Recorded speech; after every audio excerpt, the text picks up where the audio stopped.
If you're black, white, Hispanic, Asian, Christian, Muslim, Jewish, Hindu, male, female, androgynous, transgender, gay, straight, lesbian, bisexual, old, young, rich, poor, furred, feathered, scaled, hooved, clawed, finned, whatever you feel, you hurt, you desire, you love, and you deserve life. Hi, it's Emily from Bite Size Vegan, and welcome to another Vegan Nugget. Today's video is the final installation of my interview series with vegan activist Gary Yourofsky. I saved this for last because this is the message that I want to leave you with at the end of this series. Gary's words are so powerful in this session, so let's get right to it. All right, let's talk about speciesism. Speciesism is the concept of discriminating against other beings based on their species. It's primarily meant to apply to humans and how we discriminate against other animals, as well as our tendency to put some species above others. You know, we love dogs, but we'll eat cows. You advocate for the complete eradication of speciesism, correct? Correct. A question that comes up when looking at this concept is, what does the ultimate outcome of this look like? Because there are species who are discriminatory against one another. You know, looking at carnivores will eat other animals. So what do you say to the logical outcome of speciesism? First and foremost, we have to focus on the worst discriminators. That's the two-legged kind. Before we get to lions eating zebras and hyenas attacking antelope, it's humans attacking cows and pigs and chickens and turkeys, especially in the food industry. Remember, we are the oppressors. We are the murderers. We're the abusers. So we need to stop our form of speciesism first and foremost. After that, the joke I make to crowds is, listen, when my species stops killing every species on this planet, I'll fly to the jungles of Tanzania and try to convince lions not to kill zebras. But until then, that's not my focus, and that should not be anyone's focus. But interesting that you bring it up, because I am talking about the circle of life, which is really the circle of death, in the new speech, because so many people are claiming that humans have a right to eat cows because lions eat zebras. But you're not looking at it logically. Look at it from the zebra's point of view. The zebras are not willing participants in the circle of life. Stop acting like that's the way it is. Zebras try to run away from lions when they're being attacked.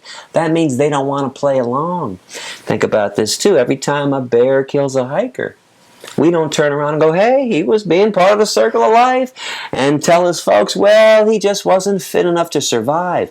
So I'm actually calling out the circle of life as being complete and utter bullshit. It's discriminatory. It's written by the dictators. It's written by the victimizers, not the victims. So stop focusing on what lions do, and I'll point this out too. If you really want to live like a lion, you have to get rid of your cell phone, your computer.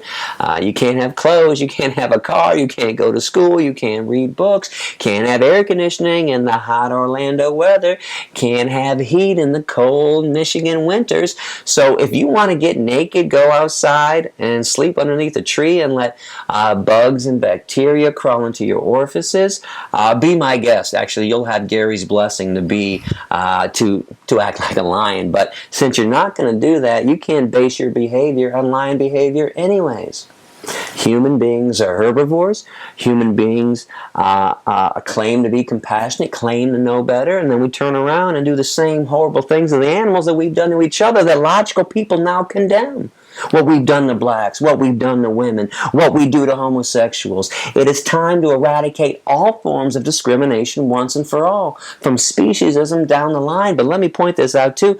You're never going to get rid of racism, sexism, heterosexism, anti-Semitism until you destroy discrimination at its root, and that root is speciesism. It's the first form of hatred human beings are taught. Before any white person is ever taught to hate a black person, if they are taught that, before any man is ever taught to hate and dominate a woman, if they are taught that, they are taught to eat the cow, eat the pig, eat the chicken, disregard this animal, love the dog, love the horse, be sad for the rhino, love the elephant, but fuck those fish. It's all backwards. If you want to get rid of all the forms of hatred, get rid of speciesism. Because think about this, you got a 2-year-old kid in your house, there's a spider in the house. I mentioned this earlier. I don't like spiders either. They freak me out, but I don't want to kill them. So when the little girl, the little boy starts crying because the spider's on the wall, say, hey, okay, we're going to catch him in a cup. We're just going to move him outside because that spider has every right to live just like you and I have every right to live. You teach them justice and teach them to respect the weakest, even most insignificant of creatures, a mouse, a chicken. Think about this. If you teach that to a child, when that child grows up and sees different sizes, shapes, and colors of human beings, how do they learn to hate them? Because that's what it boils down to. Discrimination, speciesism. It's all based on sizes, shapes, and colors. And you want to treat certain sizes, shapes, and colors better than other ones. No, you treat everyone equally. That's all vegans, that's all animal rights people want, is equality. If you're doing things to animals that you would never do to humans, then it's bullshit. For instance, last week got the hunting question, but the deer are starving to death, which, by the way, is near complete bullshit. But even if they were starving to death, how is your solution to murder them? Wouldn't you feed a starving being? That's what you try to do with humans who are starving. So if you're not going to treat humans the same way you treat animals, you have speciesism, you have injustice. So it's time to treat everybody in the same exact way that you would want to be treated. Do unto others. The golden rule is something that meat, dairy, egg, and honey eaters never do. They talk a good game, but they don't walk that talk. I hope you enjoyed hearing Gary speak about speciesism. It really is the original form of discrimination. We've been discriminating against animals for ages, and certain individuals have been fighting against this injustice for ages as well. With the words of Pythagoras, born in 571 BC, ringing prophetic. He said, "As long as man continues to be the ruthless destroyer of lower living beings, he will never know health or peace. For as long as men massacre animals, they will kill each other. Indeed, he who sows the seed of murder and pain cannot reap joy and love." We cannot learn to live in peace and love one another truly until we learn to live in peace with and love all sentient beings. Regardless of your race, your creed, your religion, your gender, or your species, we all hurt, we all bleed, we all feel, and we all deserve respect, love, and safety. Pain is pain, blood is blood, and suffering is suffering. Just look into the eyes of any animal in the food industry, and you will see terror, pain, and sadness. These beings are not as distant from us as we would like to think, but our falsely created divisions, our painfully maintained beliefs of separation, and our stubborn insistence that these creatures, these beings, these sentient, conscious lives, with families and concerns their own, are nothing but things, objects, machines, placed here for our use and our needs. These culturally ingrained and socially hardwired unrealities are creating an ever-growing cognitive dissonance within our collective psyches that will eventually tear us apart. Because at our core, we know that what is on our plate, what is on our coat rack, and what is in our glass was once alive, and that life is no longer there because of us. And that, the reality of taking the life of another, is too much to bear. But that is the reality. No matter how humane, cage-free, free-range, or local, animal products are lives cut short. And though we may not wield the blade, we are complicit. It's time to wake up. It's time to take off the blinders. And it's time to end this insanity called speciesism.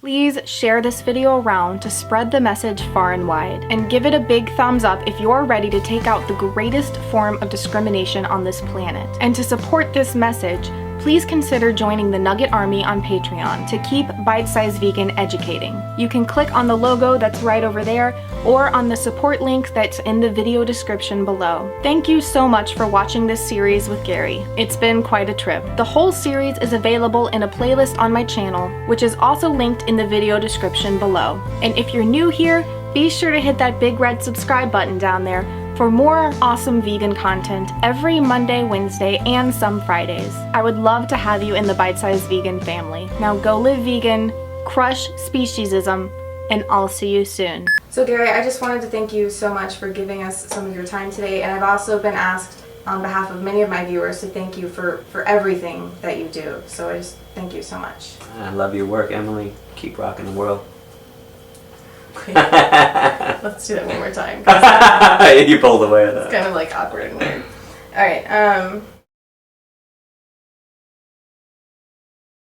This was fantastic. Chicken It was delicious. Sausage. I had broccoli that was not steamed very much. Crispy green bean. Crispy green bean was amazing. Free sausage rolls. Gary, go ahead and say something. Free sausage rolls. Stick with that. Free sausage. I'm gonna. Rob Halford, Judas Priest. There we go. Okay. Actually, Gary, go ahead and say something. Breaking the law. Breaking the law. actually talk. Breaking the law. Breaking the law. Good afternoon, everybody. My name is Gary Yourofsky, and I am sleepy. Yeah. Never good doing this when I'm sleepy. Yeah.